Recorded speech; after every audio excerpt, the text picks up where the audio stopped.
Welcome, everyone, to the Daniel Krug and Associates online safety webinar for October 22nd, 2020. Today's presentation is entitled Working and Playing from Home. My name is Rocky Istvan. I'm the Chief Compliance Officer and Associate Wealth Manager at Daniel Krug and Associates. This is a reminder that this presentation is for information and illustrative purposes only. It is not a solicitation and should not be considered any type of investment or tax advice. The information that we're presenting today are from sources that we believe to be reliable, but we cannot guarantee its accuracy, and you need to do some research on your own. We hope to give you some good tips on online security. This is going to take about 25-30 minutes in duration. This session will be recorded, as you may want to review it again later. We'll have the type of information with some websites and things like that you can go research a little further. Again, everyone will be muted on this webinar,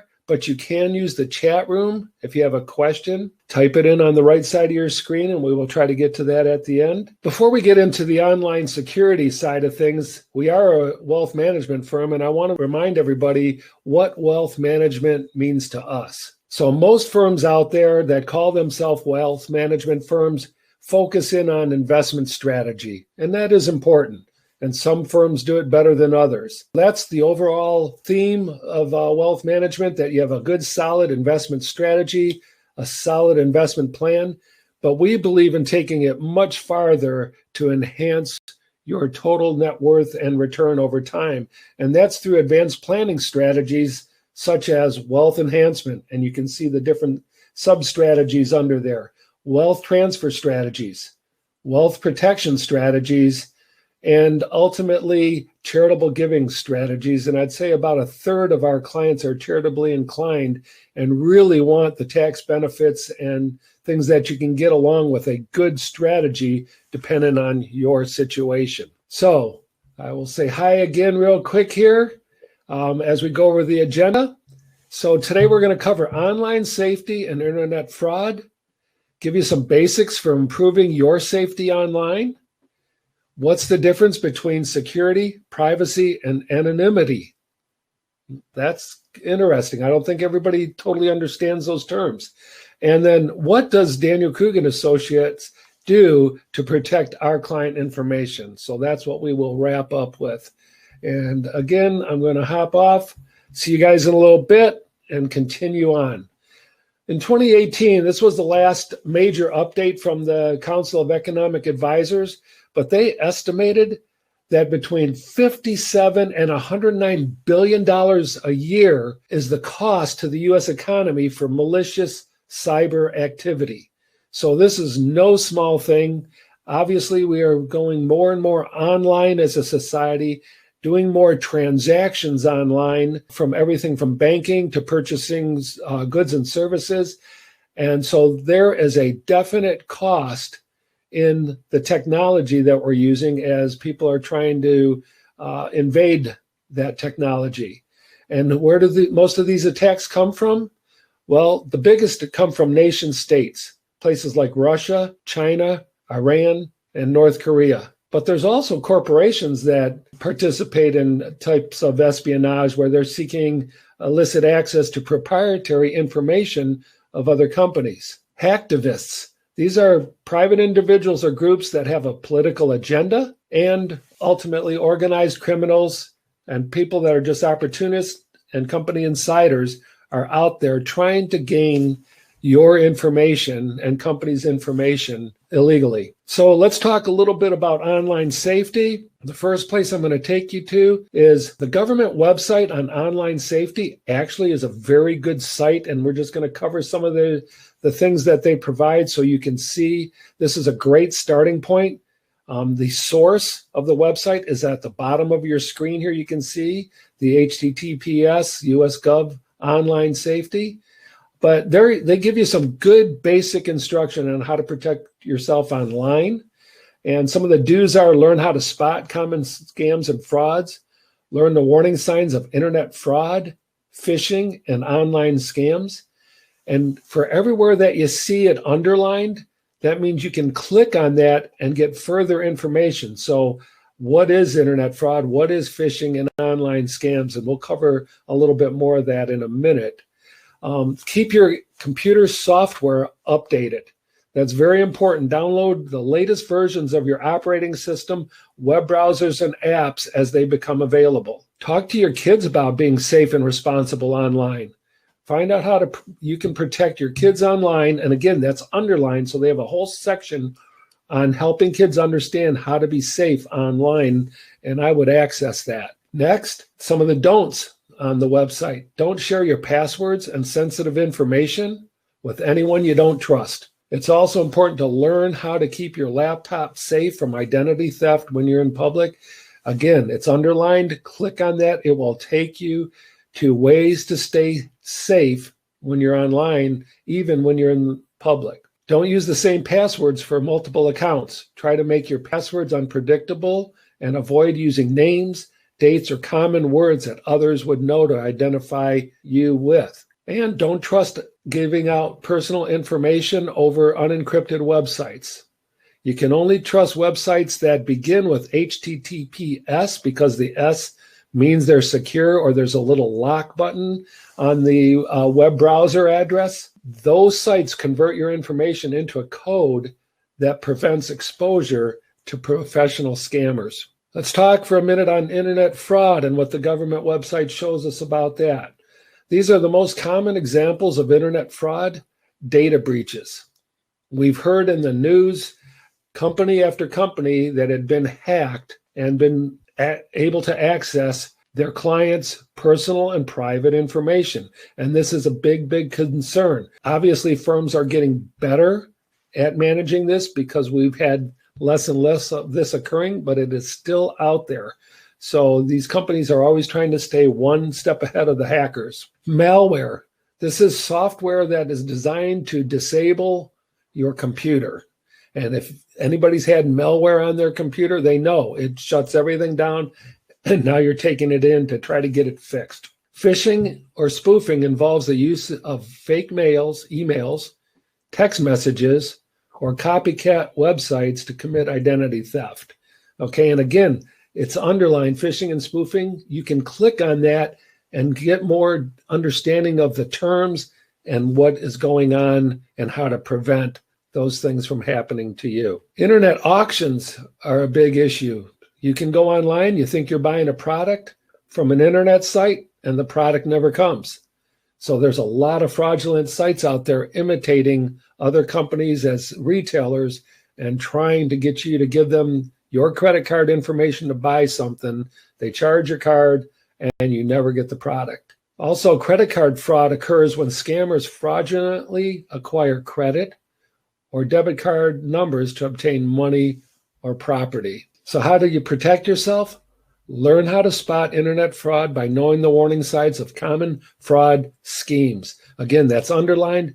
You can click on that. I'm not going into all these details today. I'm trying to help you get resources to learn what's out there, how to stay up to date, and then how these schemes include phishing or spoofing, data breaches, and malware. So there's a lot of information there on this website. Know your buyer or seller. If you don't know who you're buying from or selling to online, you better do some research and check them out to make sure that they are a legitimate site to be dealing with. Update your antivirus software and anti-spyware software programs. Again, if you don't know a lot about this, there's information available out there. You can go to stores like Best Buy and Office Depot, and they can instruct you on what types of software to use to protect yourself. These are very, very important things to have on your computer to prevent somebody from putting malicious programs on your computer that will shut you down. Don't give out your personal information to anyone you don't trust. That's the bottom line. Never provide it in response to an email, a pop-up, or a website you've linked to from an email or a web page. And don't keep your computer running all the time. I know a lot of people, they just kind of leave it on and they think that it goes to sleep. And then they go to bed and get up the next morning and continue working on their computer. That's really not recommended because hackers that are trying to hack into your internet service provider, if they can get in there and your computer's on, even though it may be asleep, it's still on, and they can access your computer if they are able to hack into your provider. So just to be safe, shut your computer off if you're not using it, and it'll protect you from being attacked when you're not even on your computer. And finally, report internet fraud. So here's the website location, Internet Crime Complaint Center. You can see it's underlined, or the FBI's online tips form. You need to notify the police and the Internet Crime Complaint Center or the FBI if you believe you've been involved in some type of fraud or cyber crime. So again, this all comes from the government online safety website, a great place, I believe, to start. And where we're going to go on now, I will pop on and talk a little bit about what we've been learning as a firm and what we've been learning for our own personal use of our computers. There's some very basic things that we believe everybody, if they're able to, should do. And then we're going to give you a couple additional considerations of things you might want to research to add to your security while you're online. So let's move on with 5 basics for improving safety online. The first is use two-factor authentication whenever possible. I know with my bank, I have the ability, and I do, when I log in and put in my password, it immediately sends a second request for authentication to my phone. And it gives me a PIN number, a personal number to authorize me in. And I type that into the second authentication section of the login before it lets me in. And what this is really good for, if somebody did happen to get your login and password, let's say to your bank, they still can't access it unless they get the private code that was sent to your phone. So it's a great way to protect that kind of information. So use two-factor whenever possible. Don't use the same password everywhere. This is really, really big. Do not use the password for your bank that you use for your email.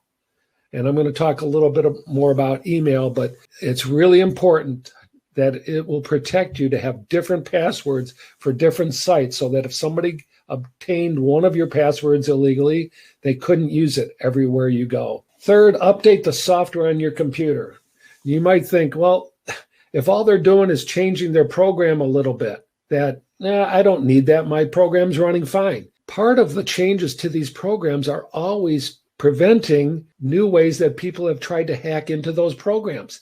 So they've put blockers in there. They put things in there to prevent that. So it's not always just upgrading the functionality of what you're doing in the program, let's say like a Microsoft Word or a Microsoft Excel, okay? They are putting things in there to protect that program from hackers, along with upgrading the serviceability or functionality of that software. So don't ignore those things. Constantly update your computer software when the updates come out. Be careful with how much information you post online. Facebook is the perfect example of this. When you put it out there, it don't go away, okay? So we've heard of stories of people that are posting, I'm in Hawaii on vacation, look how great this is. Well, some hacker or somebody that's a criminal gets that information, guess what? They know you're not home, okay? So that just opens you up to potential crime. Okay, so be careful with how much information you're posting online and what information it is. And be careful when sharing personal information. You do not need to be putting in social security numbers and things like that, in most cases, in places that you're going. Things like Facebook and Twitter and things like that. Be very careful. Know the site you're working with. Make sure it's a secured site like we said up front. And you'll do better with less information. In this section, what I wanted to do is talk a little bit about security, privacy, and anonymity. These are terms used in keeping things secure, keeping things private, keeping things anonymous online, but understanding the differences and how they may be impacted by what you're trying to do, I wanted to make clear. So let's do a little review of what the definitions and purposes of these three terms are. And in order to do that, let's jump to the next slide. First, let's talk about security. What actually is security online? So security involves being safeguarded while browsing sites or filling out an electronic form. This means you are safe from online threats, regardless of if you're being kept private or anonymous. Okay, so if you are doing something online to order something and they're telling you their site is protected and your transaction will be secure, this is what they're referring to. It doesn't necessarily mean that you're not known and your information isn't being kept private, but there are threats of somebody coming in online and attacking that is been eliminated. Privacy. Privacy involves you controlling who, if anyone, sees what activities you engage in online activity. So they can see who you are, but not what information or websites you access or seek out. So now hearing that, you can start thinking, okay, where might I need to be private and where might I need to have security in what I'm doing? And the final is anonymity. And this is when you opt to have your online actions seen, but nobody knows who you are. Okay? This is widely becoming more and more popular. Security was kind of like the first level that you could transact certain things online, like do bank transfers and things like that. Privacy then became more important, that people can see who you are, but they have no idea what you're communicating. And the last level is basically being totally anonymous online, where others might see what's going on, but they have no idea where the information is coming from or being sent to. So I think it's kind of cool that they've developed this hierarchy. And when we go into looking at how these different terms apply to online security, we're going to talk a little bit here about some other considerations I want you guys to think about. We've covered the basics, some very basic things you could do, but now let's go into a little bit more detail on other things you could do to enhance your experience. First is using an email provider with data encryption. Okay, so what this allows you to do is basically ensure that the information that you're communicating with other people or other companies that you're sending email with, that information can't be pulled from the email. And how they do that is through data encryption. And I've listed some examples of companies: Mailbox.org, MailFence, 210 Nota, Proton Mail, Proteo. There's a lot of companies out there that offer this kind of service. The basic services may start out free, but to get really what you want, you might have to pay a few dollars a month for the service. But what they technically do is encrypt your information going out so it can't be read through the transmission, and then decrypt it when it gets to your receiver and vice versa, stuff coming in. Very, very important, especially when you look at how much Google, Facebook, Yahoo are in the news today. If you're using a Google Mail, you are going to their servers. And we don't know exactly what is being done with your information. And that's one of the most widely used. So there are other options out there to consider. Again, I'm recommending researching these. Another is using internet browsers that have privacy blockers. Again, Google, everybody likes to use Google, but again, it's going through their servers and they are gathering information. That's how you're getting advertisements and things like that based off of your browsing habits. And if you don't want that, you don't like that, that somebody's tracking you, that somebody's paying attention to what you're researching, you can use other types of browsers that are available out there. Safari and Firefox in the generic are not protected, but there are settings within them that can help increase your privacy. Okay, there's other companies out there like Brave, on Google Chromium, Tor, etc. There's other web browsers that you can use, some for a fee, but still they have servers that are designed to not track and to block anybody coming in trying to track the transmissions of what you're browsing for on the internet. Very good thing to look into.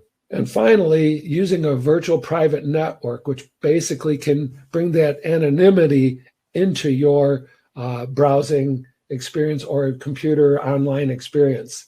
What a VPN is it's basically a private server that decodes and encrypts information. It receives what you're requesting. Let's say you wanted to go to Amazon. It will literally change the address of you, and that's how this stuff works. To go back a little bit, you have an address. When you're going online, you're given that an IP address that goes out and says, hey, I'm requesting information, and that site has an address, just like a home. If you send a letter from your home to another home, you write on it the address you're sending it to, but you also write your return address. That's kind of what's going on out when you go search things on the internet. You have an address, and where you're going has an address. What virtual private networks do is they receive your information, put it into a different address, which makes you anonymous, gets the information, comes back and gives it back to you. So it's not really known by the receiver where the information or request is coming from, so on and so forth. So I'm not the best at explaining this, but I wanted to give you an overview. Again, this is something that you can buy. We have it set up in our office so that people cannot come in and they can't identify our information going out and the information coming in, okay? Again, research these. Companies like Surfshark, ExpressVPN, ProtonVPN, IPVanish, etc. These are companies, and they all explain the process that they use to keep your information discreet when you're going to different sites and things like that. So we covered a little bit here. Let's summarize what we've covered so far. What we're recommending is to start with the government website, online security, implement the 5 basics for improving your online safety, and then research ways that you can increase your security through private emails, internet browsing, and VPN network privacy offerings that are out there.